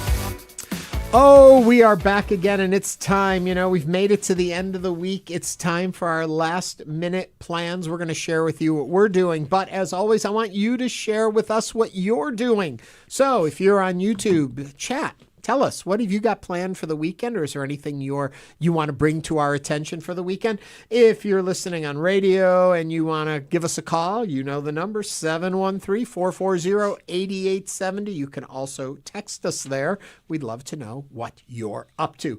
Okay, Joy, what are you up to this weekend? Well, you know, I'm a new gardener, and I am loving this whole space, and it brings me such peace. So I will be we're taking my kids to celebrate Earth Day. It's Earth Day, yeah. At Hope Farms.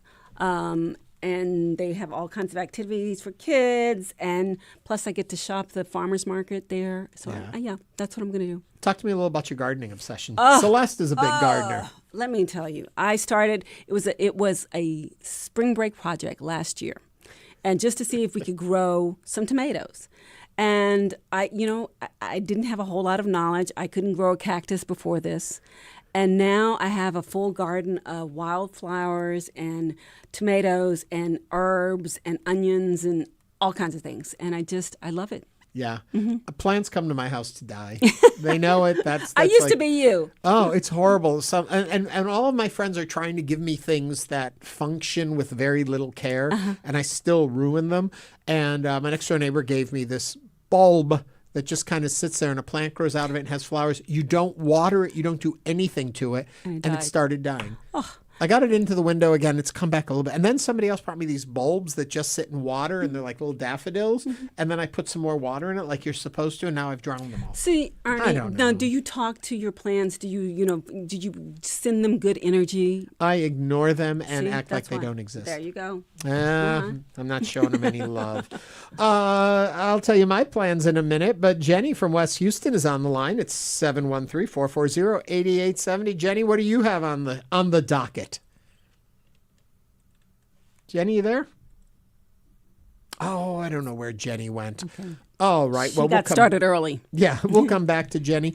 For me, Can you hear me now? Oh, Jenny, there you are. Hello. Oh, sorry. No problem. So what do you have on the docket? Well, thanks for taking my call. I love you guys. I'm going to go see a couple of shows at Stratford Playhouse at the high school in West Houston. They're doing Joseph and the Amazing Technicolor Dreamcoat this weekend and next. Oh, my God. I love Joseph. And I have to tell you, I am so old. I saw the original Broadway production of Joseph back in 1980, 81, something, maybe 82, way back then. And Bill Hutton played Joseph. And actually, I have befriended him on Facebook, and we are Facebook friends. I don't think he would say the same, but I know I'm friends of his, and it makes me thrilled. But who's playing your Joseph? Anyone you know in the cast? Yeah, it's timeless.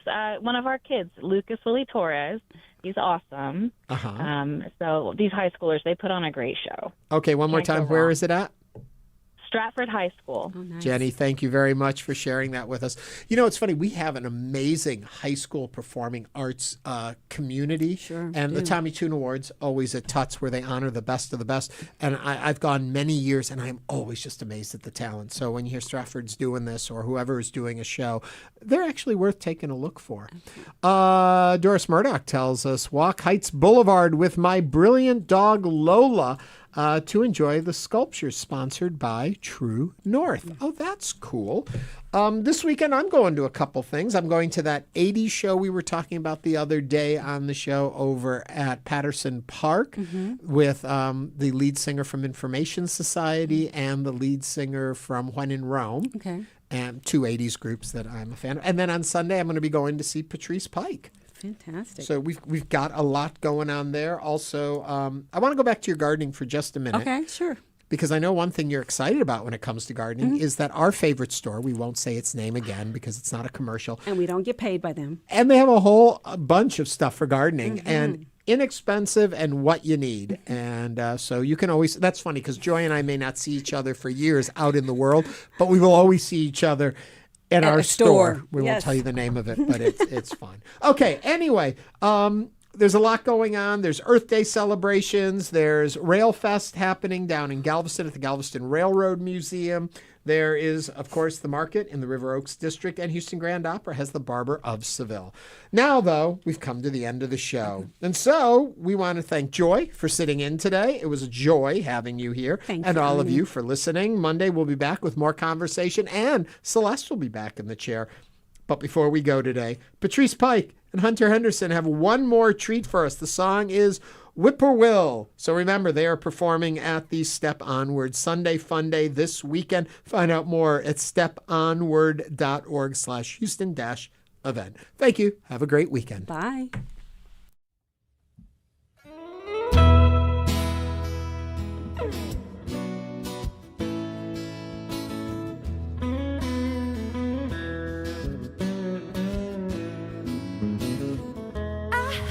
Whippoorwill singing a sweet song.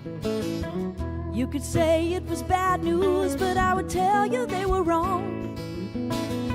Sweet dreams of honeybees came to me in my sleep, and the weight of the world wasn't heavy anymore. I'll meet you down here by the riverside.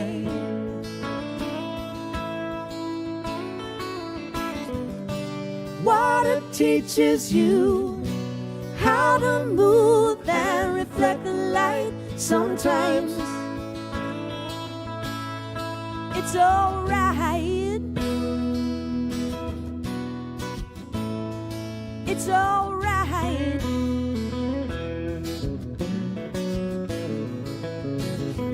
Hope spills with the daffodils when the winter melts away. Sweet dreams and flying machines like old James used to sing. Maybe someday peace will reign in the world, but can't we go to that place for now, forever on our own? I'll meet you down here by the ocean side.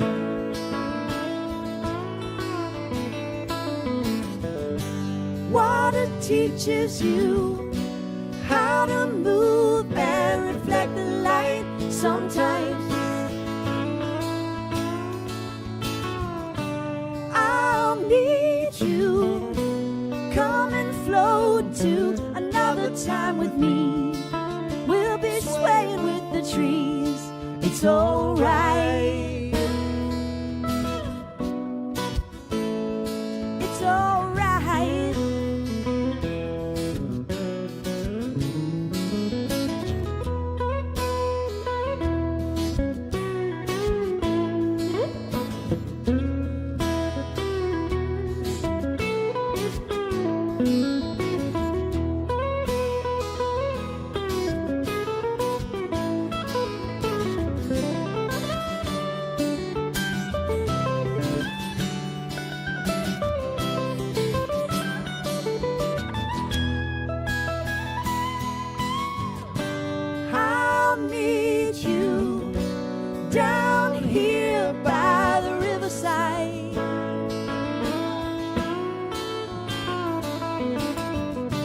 Water teaches you how to move and reflect the light. Sometimes I'll need good time with me. Oh, we'll be swaying with the trees. It's alright. It's alright. It's alright.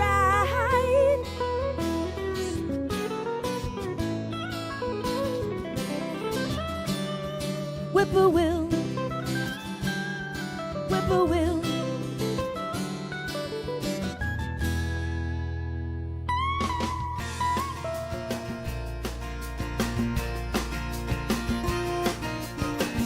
Thanks for listening to Hello Houston. Join us every Monday through Friday from 11 a.m. to 1 p.m. to talk all things Houston.